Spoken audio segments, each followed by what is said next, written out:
Dear students, yesterday we have discussed in our last lecture about Indus Valley civilization and its spread and its areas and who were creators of this civilization and the theories of emerging Indus Valley civilization. तो हम लोगों ने अपने जैसा कि पिछले lecture में ये डिस्कस किया था कि किस प्रकार सिंधु सभ्यता का उदय हुआ, सिंधु सभ्यता के कौन कौन से महत्वपूर्ण स्थल थे और जो बड़ी बड़ी मेजर साइट्स थी सिंधु घाटी सभ्यता की, वहां से हमको क्या क्या प्राप्त हुआ है. The things which we found from various sites of civilisation we have discussed in our previous lecture. और अब हमको जानना है कि सिविलाइजेशन के बाद एक्चुअली में क्या हुआ, क्या चेंजेस आए पॉलिटिकली, सोशली, इनके बारे में थोड़ा सा समझेंगे. ठीक है. तो जैसा कि हम लोग पहले समझ चुके हैं कि सिविलाइजेशन एक लोगों के रहने का ढंग था और वहाँ लोग कैसे रहते थे, किन चीज़ों का यूज़ करते थे. जिन चीज़ों का वो लोग यूज़ करते थे उन्हीं चीज़ों को, उन चीज़ों के कुछ एविडेंस हमको मिले हैं. उन्हीं एविडेंस को हम लोग हड़प्पन फाइंडिंग्स कहते हैं कि हमको वहाँ से क्या क्या मिला है. इसके बाद एक बड़ा प्रश्न ये बनता था कि इतनी बड़ी सिविलाइजेशन जो ऑलमोस्ट 12,99,600 स्क्वायर किलोमीटर में स्प्रेड थी, इतनी बड़ी सिविलाइजेशन डिक्लाइन कैसे हुई. तो ये बड़ा चिंता का विषय था और शोध का विषय भी था. इस बारे में बहुत सारे आर्कियोलॉजिस्ट ने, हिस्टोरियन ने अपने अपने व्यू, अपनी अपनी स्टडी के आधार पर दिए. कुछ इतिहासकारों का ये मानना था कि सिविलाइजेशन के कुछ साइट्स बाढ़ के कारण से नष्ट हो गई थी. Some sites of civilisation ended because of heavy flood in rivers of northern west part of Indian regions of that time. उस समय के उत्तर पश्चिमी भारत के क्षेत्रों में जो रैपिडली बाढ़ें बढ़ रही थी, जल स्तर बढ़ रहा था, उस कारण से नदियों के किनारे बहुत सारे स्थल थे वो समाप्त हो गए थे. तो ये कंप्लीटली नहीं लेकिन पार्शियली सही एक स्टेटमेंट है कि जरूर ऐसा हुआ होगा कि कुछ सिविलाइजेशन तो केवल इसीलिए नष्ट हो गई थी क्योंकि वहां नदियों का जल भरने लगा था या बाढ़ के कारण से वहां उनका रहना मुश्किल हो गया था, इसलिए वो उन लोगों जगहों को छोड़ करके चले गए या बाढ़ के कारण से वो जगह धीरे धीरे करके नष्ट हो गई. ये भी एक अच्छा सिद्धांत है और इसको स्वीकार किया जा सकता है. कुछ आर्कियोलॉजिस्ट ने, कुछ हिस्टोरियन ने ये भी कहा है कि क्लाइमेट चेंज जब होता है, जैसे आप जानते हैं क्लाइमेट चेंज धीरे धीरे होता है तो हमारे रहन सहन को प्रभावित करता है. हमारे लिए जो अडॉप्टेशन है नेचर के लिए वो क्लाइमेट से ही बनता है. तो कहते हैं कि जैसे जैसे क्लाइमेट में बदलाव हुए हमारा अडॉप्टेशन भी बदलता गया और क्लाइमेट में इतने ज़्यादा चेंजेस होने लगे कि it was difficult to be survive in that regions. उन रीजन्स में रहना हमारे लिए बहुत मुश्किल हो गया. जब उन रीजन में रहना मुश्किल हो गया तो धीरे धीरे करके वहां से लोगों ने हटना शुरू किया होगा. That is the climate theory for the decline of Indus valley civilisation. इसको कहते हैं सिंधु घाटी सभ्यता के पतन में जलवायु परिवर्तन भी उत्तरदायी थे. लेकिन ये तो सही है कि सारे के सारे रीजन्स में जलवायु उत्तरदायी नहीं रही होगी, ये भी अच्छा कॉन्सेप्ट है. कुछ आर्कियोलॉजिस्ट ने यह भी कहा है कि जो सिविलाइजेशन की साइट्स थी वहां पर एक भीषण अग्निकांड हुआ. There was a great fire, एक बड़ी आग लगी वहां पर और उस आग में बहुत सारी सिविलाइजेशन जल करके नष्ट हो गई. ये आप समझते हैं अच्छे से, इतने बड़े रीजन में एक साथ आग का लग पाना बहुत नामुमकिन है, लगभग मुश्किल है. हाँ, ये आंशिक रूप से पार्शली सही हो सकता है कि कुछ जगहों पर ऐसा हुआ हो जहां दावानल, जिसे जंगल की आग कहते हैं, उसने कुछ साइट्स के रहने की चीज़ों को डिस्टर्ब किया हो और वो सिविलाइजेशन धीरे धीरे उस पर्टिकुलर साइट्स पर रहने वाले लोग धीरे धीरे करके कहीं और चले गए हों. तो लोग कहते हैं कि यहाँ भी ये भी हो सकता है. तो क्लाइमेट चेंज, ग्रेट फ्लड, और कुछ लोग कहते हैं कि आर्यंस ने आकर के उनको नष्ट कर दिया. जो आर्य लोग सेंट्रल एशिया से यहाँ पर एक्सपेक्टेड हैं कि आए थे, उन्होंने यहाँ रहने वाली बसावट को नष्ट कर दिया और अपनी एक नई सिविलाइजेशन को जन्म दिया. एंड जब जो आर्यंस यहाँ पर आए थे तो आर्यंस के बारे में बहुत सारी थ्योरीज हैं. आर्यंस के बारे में कुछ लोग कहते हैं कि आर्यंस यहीं के रहने वाले थे, कुछ लोग कहते हैं कि आर्यंस साउथ रशिया से आए थे, कुछ लोग कहते हैं आर्यंस तिब्बत के रीजन से आए थे, कुछ लोग कहते हैं कि आर्यंस सेंधव प्रदेश से आए थे, ब्रह्मावर्त रीजन से आए थे. But the most accepted theory about the arrival of Aryans is that Aryan belongs to the Central Asian regions.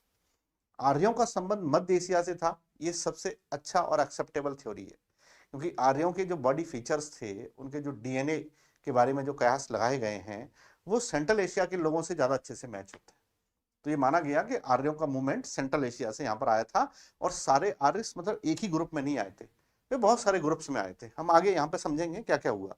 जो आर्यों ने यहाँ पर आकर के चीजों को स्क्रिप्टेड करना शुरू किया, स्क्रिप्टेड पहले भी थी आईबीसी में, लेकिन ऐसा कहते हैं कि आर्यों में जो एक्सपेक्टेड आईबीसी की जो स्क्रिप्टेड मटेरियल है, उसको हम लोग डिकोड नहीं कर पाए, तो उसको हम लोग पढ़ नहीं पाए।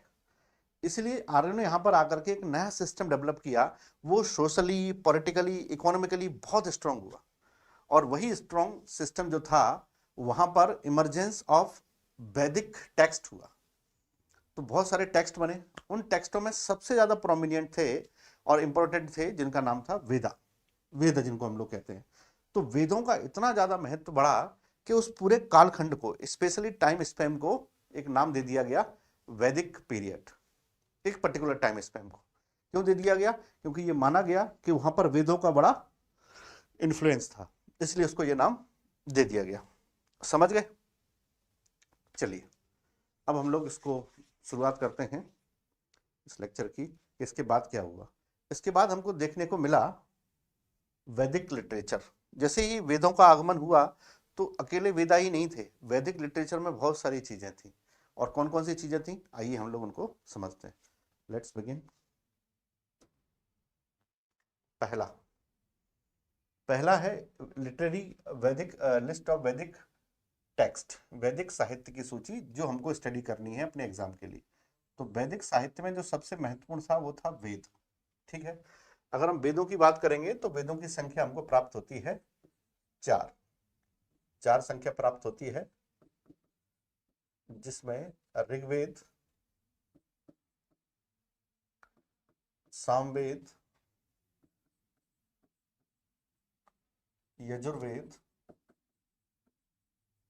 एंड अथर्ववेद, ये इसमें इंक्लूड है। ये 4 वेदों को हम लोग पढ़ेंगे, और हर वेद को एक्सप्लेन करने के लिए उसका उपवेद भी है, सब वेद जिसको कहते हैं। तो सब वेदों की संख्या भी 4 ही है। ठीक, दूसरे महत्वपूर्ण वैदिक टेक्स्ट हैं जिनकी हम लोग बात करते हैं, वो हैं पुराण। अगर हम पुराणों की संख्या की बात करेंगे तो there were 18 Puranas, 18 Puranas from Vishnu Purana to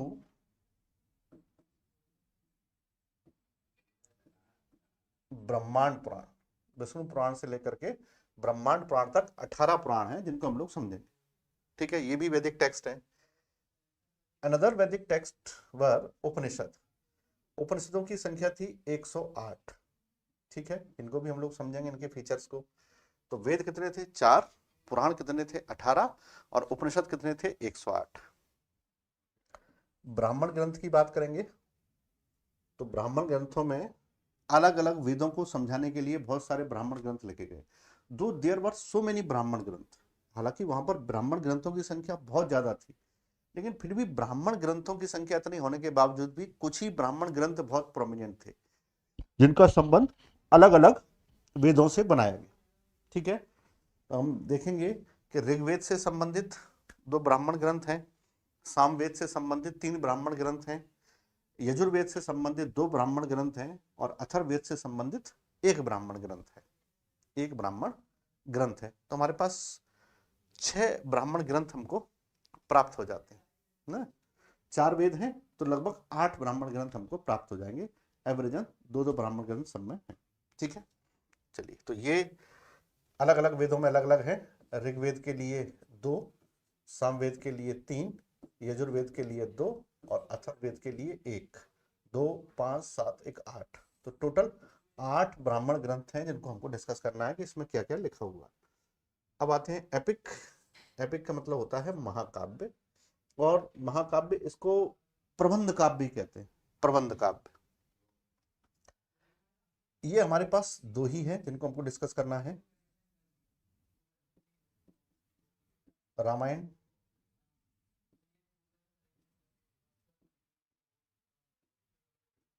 and Mahabharat. Ramayan and Mahabharat, ठीक है। तो रामायण महाभारत, दो हमारे पास संख्या किसकी प्राप्त होगी? महाकाव्यों की। वैदिक लिटरेचर की अगर हम बात करेंगे टेक्स्ट की, तो दो महाकाव्य। अन्य वैदिक ग्रंथों की बात करेंगे तो हमारे पास अन्य में है नंबर 1 सूत्र, सूत्र। Number 2 Vedang. Number 3 smritis. Vedang, सूत्रास, Vedang and स्मृति। सूत्र हैं, वेदांग हैं और स्मृति। ये हमको इतने सारे वैदिक टेक्स्ट के बारे में समझना है और बहुत सरल तरीके से, और उन फैक्टों को समझना है जो अक्सर एग्जाम में पूछे जाते हैं। नेक्स्ट, ये समझ में आ गया। वेद 4 हैं, पुराण 18 हैं, उपनिषद 108 हैं, ब्राह्मण ग्रंथ हमारे पास 8 हैं। ब्राह्मण ग्रंथ बहुत सारे हैं, लेकिन जो वेदों से संबंधित हैं,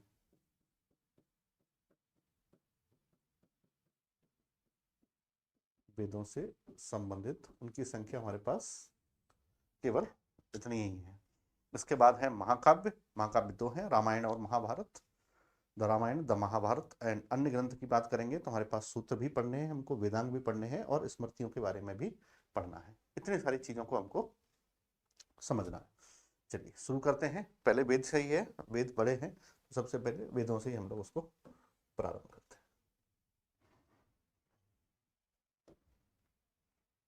ठीक है, यहाँ पर है हमारे पास वेद क्या है, पहले इसके बारे में थोड़ा समझ लेते हैं। देखिए, जो वेद है, वेदों को संहिता कहा जाता है। संहिता means a collection of rules and regulation and knowledge. तो वेदों को संहिता भी कहा जाता है, इसमें कलेक्शन होता है नॉलेज का। और अगर हम बात करेंगे तो पूरा वैदिक लिटरेचर एक ही था। There was only a single Vedic literature, एक बड़ा वैदिक लिटरेचर हमारे पास था। And that was expected to be studied by every scholar at that time. जो उस समय के जो छात्र पढ़ना चाहते थे, वैदिक ज्ञान लेना चाहते थे, उन सबसे उम्मीद की जाती थी कि वो उस वैदिक लिटरेचर को, वैदिक ज्ञान को पूरा पढ़े, वैदिक ज्ञान को पूरा पढ़े। But it was not easy to be mugged by everyone. किसी सभी व्यक्तियों के द्वारा उसको याद रख पाना, स्मरण रख पाना इतना आसान नहीं था। इसीलिए ये बड़ी चिंता का विषय था। It was the matter of worried कि इस वैदिक ज्ञान को कैसे हम पीढ़ी दर पीढ़ी लोगों तक पहुंचाएं। थोड़ा इसका सिंप्लीफिकेशन करना था। इस पूरे वैदिक लिटरेचर का सिंप्लीफिकेशन करने का जो जिम्मेदारी है वो दिया गया एक व्यक्ति पर, जिनका नाम था कृष्ण द्वैपायन। कृष्ण द्वैपायन।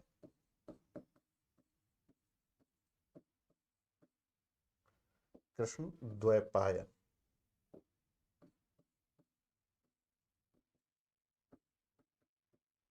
कृष्ण द्वैपायन, इनको ये जिम्मेदारी पूरा दिया गया कि आपको इस पूरे वैदिक नॉलेज को ऐसा करना है ताकि यह आसानी से लोगों को स्मरण रह पाए, इसका सरलीकरण करना है। कृष्ण द्वैपायन ने उस पूरे वैदिक नॉलेज को, जो बहुत एंटायर था, बहुत एक अपने आप में वो बहुत एलोबरेट था, उस पूरे एलोबरेट वैदिक नॉलेज को उन्होंने सेग्रीगेट कर दिया अलग अलग पार्ट्स में। उन्होंने उसका एक पार्ट बनाया जिसे नाम दिया उन्होंने ऋग्वेद। दूसरा पार्ट बनाया, उसका नाम दिया उन्होंने सामवेद। तीसरा पार्ट बनाया और उसका नाम दिया यजुर्वेद। फोर्थ पार्ट बनाया और उसका नाम रखा अथर्ववेद। ऋग्वेद, सामवेद, यजुर्वेद और अथर्ववेद, ये 4 नाम उन्होंने उनको दिए।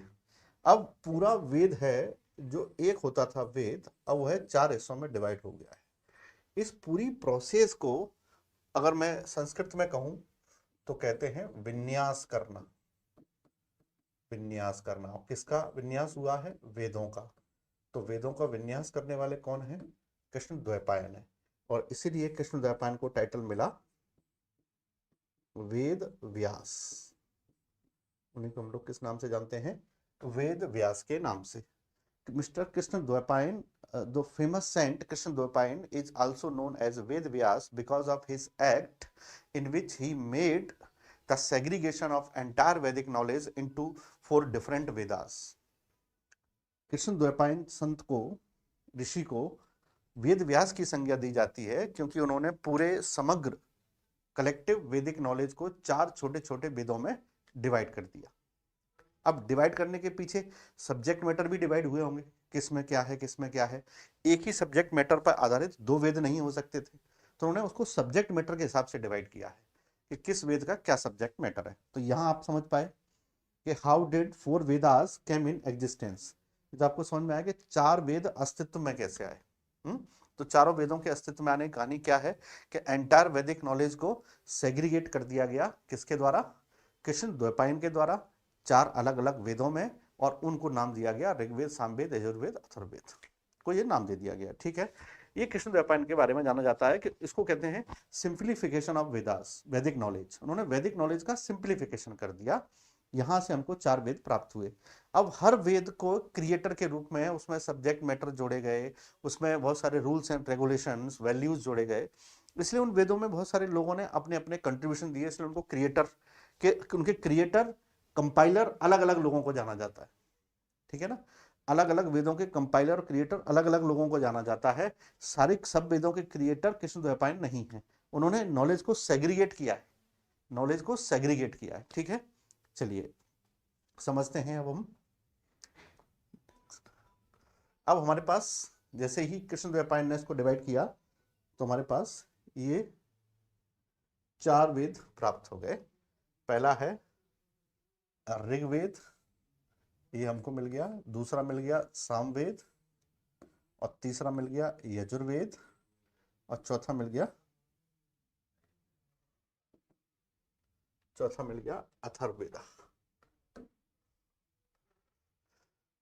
चौथा मिल गया अथर्ववेद।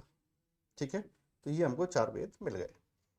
अब हर वेद, मैंने कहा कि अलग अलग सब्जेक्ट मैटर पर आधारित है, तो हर वेद का सब्जेक्ट मैटर, जैसे कोई बुक होती है, जैसे हम किसी बुक को ले लें और उस बुक को पढ़ने के लिए उस बुक का विषय वस्तु क्या है, उसका सब्जेक्ट मैटर क्या है, तो उसको समझाने के लिए उस बुक का पहला जो पेज होता है उसको आमुख, एक्नॉलेजमेंट, प्रीफेस, कई नामों से उसको हम लोग जानते हैं। वो हमको पढ़ते हैं तो समझ में आता है कि बुक किस विषय पर आधारित है। तो ऐसे ही उस ऋग्वेद को समझने के लिए कि वह एक्चुअली में किस सब्जेक्ट मैटर पर बेस्ड है, एक और टेक्स्ट लिखा गया, एक और टेक्स्ट बनाया गया जिसे कहते हैं उसका उपवेद।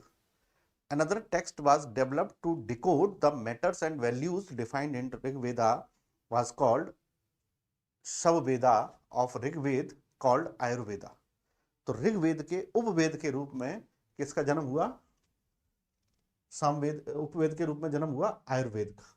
ठीक है, अब इस आयुर्वेद के जो सब्जेक्ट मैटर है उसको कंपाइल करने वाले, उनके कंपाइलर हैं, उनका नाम है ऑलमाइटी ब्रह्मा। ऑलमाइटी ब्रह्मा, इनको माना जाता है कि इन्होंने आयुर्वेद के रूप में ऋग्वेद के बहुत सारे कंटेक्स्ट को, बहुत सारे कंटेंट को बनाया है। ऑलमाइटी ब्रह्मा को ऐसा कहते हैं कि, और ब्रह्मा स्वयं भू हैं, इन्होंने बहुत सारी चीजें ऐसी बनाई हैं जो ऋग्वेद में हमको मिल जाती हैं, और ऋग्वेद के एक्चुअली में सब वेद में मिलती हैं, जिसका नाम है आयुर्वेद। ये उसका उपवेद है ऋग्वेद का। तो ये पहला डिवीजन था, और ये ऋग्वेद का पूरे वैदिक जो नॉलेज को डिवाइड किया गया उसका सबसे बड़ा हिस्सा ऋग्वेद है, उसका सबसे बड़ा हिस्सा ऋग्वेद है। आप उसको ऐसे समझ सकते हैं कि अगर मैं पूरे एंटायर वैदिक नॉलेज को, ये पूरा एंटायर वैदिक नॉलेज है, इसको डिवाइड करूंगा तो इसका ये हिस्सा ऋग्वेद है, ये हिस्सा ऋग्वेद है, ये हिस्सा इसका सामवेद है, ये हिस्सा उसका यजुर्वेद है, और ये हिस्सा अथर्ववेद है। तो आप देख सकते हैं कि सारे वेद और ऋग्वेद, इनमें कितना डिफरेंस है। ऋग्वेद अपने आप में बहुत बड़ा वेद है, इसलिए इसे वेदों का वेद भी कहते हैं, इसे लोग कहते हैं वेदों का वेद। ठीक है, वेद ऑफ वेदास, ये पहला वेद हो गया। इसके सब्जेक्ट मैटर में क्या है? आयुर्वेद है, ये दिखाया गया है। दूसरा इस वेद है सामवेद। सामवेद के उपवेद के रूप में हमको प्राप्त होता है गंधर्व वेदा, गंधर्व वेदा। ठीक है, अब गंधर्व किसके गॉड हैं? Gandharva is considered as a god of music. तो गंधर्व को ये माना जाता है कि वे संगीत के देवता हैं। अब गंधर्व is a god of music, it means the all the rules and regulation of Gandharva Veda are prepared by Narad मुनि। उनको नारद मुनि ने बनाया है। ठीक है, तो इसके कंपाइलर या क्रिएटर कौन होते हैं? नारद मुनि होते हैं। किसके? गंधर्व वेद के। यही फैक्ट आपको याद रखना है। ठीक, next one is Yajurveda. Yajurveda is the only Veda which has its two division, Shukla Yajurveda and Krishna Yajurveda. Shukla Yajurveda and Krishna Yajurveda, ये दो हमको इसकी शाखाएं प्राप्त होती हैं, शुक्ल यजुर्वेदा और कृष्ण यजुर्वेदा। ठीक, इसका जो सब वेद है उसका नाम है धनुर्वेदा। धनुर्वेद आप समझते हैं, द आर्ट ऑफ वॉरफेयरशिप, युद्ध की कलाएं। आर्ट ऑफ वॉरफेयरशिप उसको हम लोग कहते हैं युद्ध की कलाएं। तो आर्ट ऑफ वॉरफेयरशिप की अगर हम बात करते हैं तो इसको क्रिएटर करने वाले कौन हैं? जिन एक ही ऋषि हैं जो लोगों को युद्ध की बहुत ट्रेनिंग देते थे, वॉरफेयरशिप के बारे में बहुत लोगों को प्रोफेशन बनाते थे। उन्हीं ऋषि का नाम है विश्वामित्र ऋषि, है ना। Vishwamitra, I am Vishwamitra was Brahmin by Kshatriya by birth and he became Brahmin by his work. बाद में वो ब्राह्मण बन गए क्षत्रिय में जन्म लेने के बाद भी। इनका एग्जाम्पल है विश्वामित्र का। तो ये है विश्वामित्र। तो विश्वामित्र ने क्या बनाया है? युद्ध की कलाएं। तो ये किस पे आधारित है? ये तो हम ऐसे लिख सकते हैं कि ये जीवन के नियम, मीन्स रूल्स ऑफ लाइफ पर बेस्ड है पूरा का पूरा। नेक्स्ट इज गंधर्व, ये संगीत, म्यूजिक को डेडिकेटेड है पूरा। संगीत की उत्पत्ति यहीं से मानी जाती है। और ये पूरा का पूरा युद्ध को डेडिकेटेड है, वॉर को डेडिकेटेड है। ठीक है, अब बचता है अथर्ववेदा। तो अथर्ववेद की बात करेंगे तो अथर्ववेद का उपवेद है शिल्पवेद। शिल्पवेद मतलब क्राफ्ट, निर्माण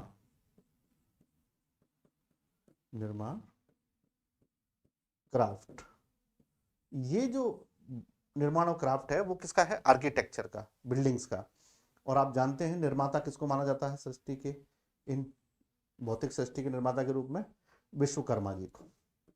तो विश्वकर्मा किसके क्रिएटर हैं? शिल्पवेद के क्रिएटर हैं। धनुर्वेद के क्रिएटर या कंपाइलर कौन है? विश्वामित्र हैं। गंधर्ववेद की बात करेंगे तो नारद मुनि हैं। और अगर आयुर्वेद की बात करेंगे तो आदि परमपिता ब्रह्मा है।